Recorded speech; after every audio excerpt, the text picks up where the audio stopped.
नमस्कार देवी और सज्जनों, फिर से स्वागत है आपका माइथो टीवी पर। आज हम बात करेंगे 13वें दिन के युद्ध के बारे में। जी हाँ, तो 13वें दिन गुरु द्रोणाचार्य ने चक्रव्यूह की रचना की। जी हाँ, और सबने अपनी पोजीशंस भी ले ली। जी हाँ, उसके बाद हम देखते हैं कि अर्जुन जो है संक्षिप्तकाश के साथ चले जाते हैं दूसरी ही जगह। जी हाँ, दूसरी ओर निकल जाते हैं वो, जैसे प्लान के हिसाब से वही था।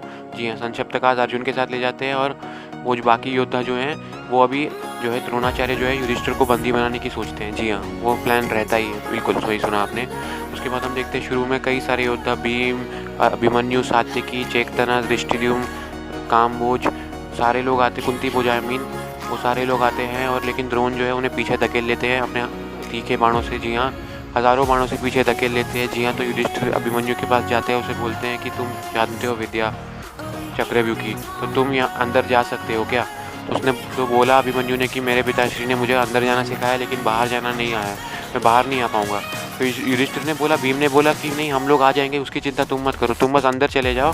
हम प्रभातरकास, पांचालास, कई मत्स्यास, दृष्टिद्युम्न, सात्यकी, सब हम सब पांडव सारे तुम्हारे पीछे, तुम जाओ। तो ये कहकर उसने अपने सारथी अभिमन्यु ने अपने सारथी सुमित्रा को कहा कि अंदर चले जाओ। जी हाँ, तो अंदर गया अभिमन्यु, अंदर गया। उसके बाद उसने सर्वनाश कर दिया। जी हाँ, अंदर जाके इतना भयंकर युद्ध किया उसने कि किसी ने पूरी महाभारत में इतना अच्छा युद्ध नहीं किया होगा। पूरी जगह जो है अर्जुन के पुत्र के बाणों की वर्षा होने लग गई। जी हाँ, और सीजो स्वॉर्ड्स हर एक की मतलब योद्धा को पराजित कर दिया। जी हाँ, हर जगह से जो कामभोज, बालिका, वानु के कई सारे राजकुमार थे जहाँ के घोड़े आए थे, जहाँ से उन सारे घोड़ों को मार दिया। जी हाँ, पूरी तरह सबको पराजित कर दिया, पियर्स कर दिया। जी हाँ, chariots, elephants, infantry, horses, cavalry, horse Riders, elephant Riders, सबको मार दिया। जी हाँ, और भागने पे मजबूर कर दिया। जी हाँ, बिल्कुल सही सुना आपने। उसके बाद हम देखते हैं द्रोण, कृप, कर्ण सब एक साथ आते हैं और उसको कई सारे तीरों से चलाते हैं, लेकिन जो है अभिमन्यु जो है वो उन सबके तीरों को मार डालते हैं, सबके तीरों को तोड़ फोड़ डालते हैं। जी हाँ, उसके बाद हम देखते हैं कई सारे सारथियों को, घोड़ों को भी मार देते हैं। जी हाँ, उसके बाद हम देखते हैं कि दुशासन आते हैं, अभिमन्यु को पियर्स करते हैं, कृपा करते हैं, द्रोण करते हैं, सारे करते हैं, विवशमति करते हैं, कृतवर्मा करते हैं, बहुत सारे जो है वो सारे जो है मिलकर जो है पियर्स करते हैं। उसके बाद अश्मक के एक महाराज है, वो भी आते हैं अभिमन्यु के पीछे। अश्मक के महाराज आते हैं, लेकिन अश्मक के महाराज के सारथी को मार दिया, उसके घोड़ों को मार दिया, उसका सर भी काट दिया, उसके हाथ भी काट दिए। जी हाँ, पूरी तरह से उसको मार डाला।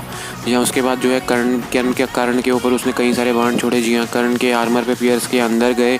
जी हाँ, कर्ण के बुरी तरह जो है जख्मी हो गए कर्ण। उसके बाद उन्होंने सुशीर्ण, दुर्लोकचन, कुंदाबेदी का भी वध कर दिया, इन तीनों का वध कर दिया। जी हाँ, उसके बाद कर्ण को फिर 25 बाणों से मारा, कर्ण ने 25 बाणों से फिर मारा। जी हाँ, अश्वत्थामा ने भी मारा। उसके बाद शल्य जो थे वो अभिमन्यु के पास खड़े थे, तो उन्हें इनर ऑर्गन्स पे पियर्स किया बुरी तरह।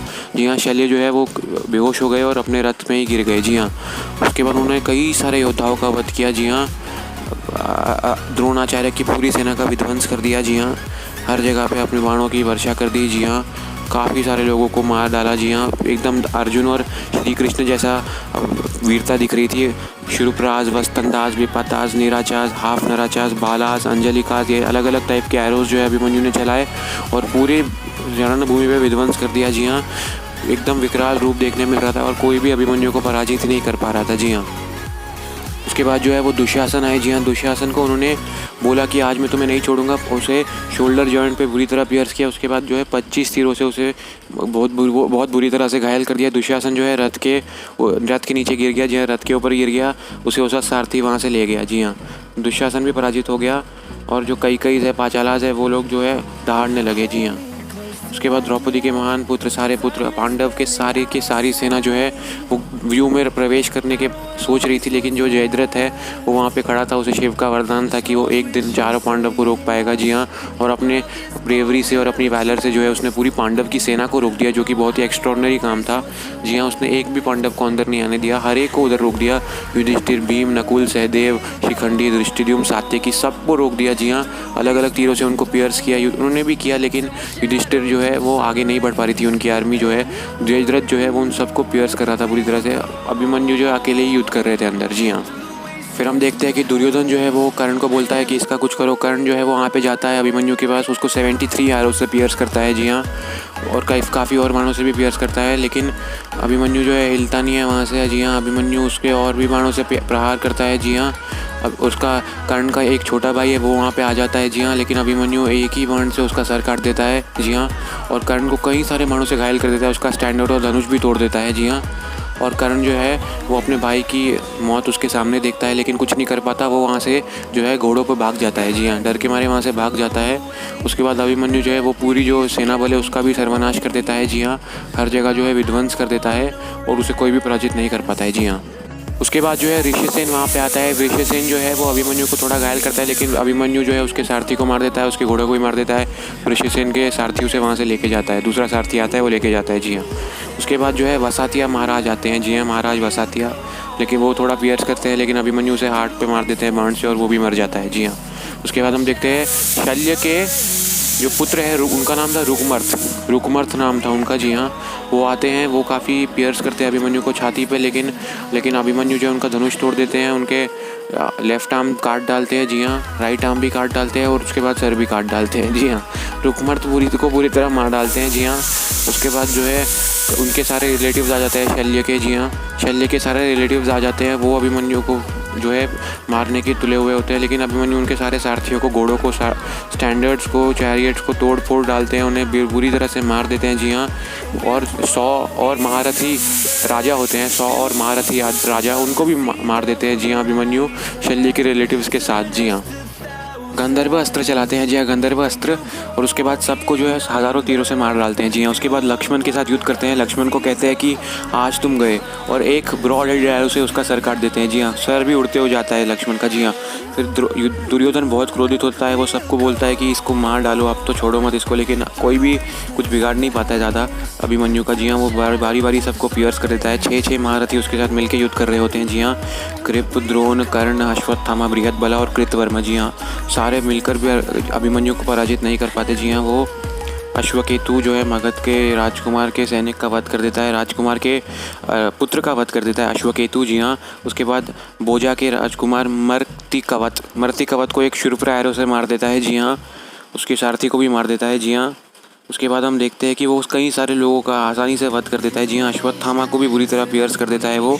जी हाँ, बिल्कुल सही सुना आपने।